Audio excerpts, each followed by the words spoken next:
জানো তো আমার প্রথমবারের বিরিয়ানি এক্সপিরিয়েন্স এতটা বাজে, দ্বিতীয়বার যে এইভাবে সবাইকে চমকে দিতে পারবো এটা ভাবিনি। আজ যদি রেস্টুরেন্ট স্বাদের বিরিয়ানি বাড়িতে বানাই তাহলে কেমন হয় ব্যাপারটা। জলের মধ্যে গোটা গরম মশলা আর জায়ফল জয়িত্রী দিয়ে বিরিয়ানির রাইসটাকে প্রথমে রেডি করে নিলাম।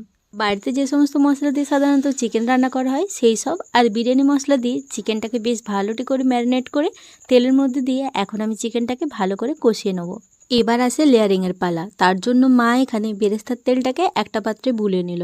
এবার এক এক করে চিকেন আর রাইসের লেয়ার তৈরি করে ওপরে বিরিয়ানি মশলা আর বেরেস্তা ছড়ানো হবে।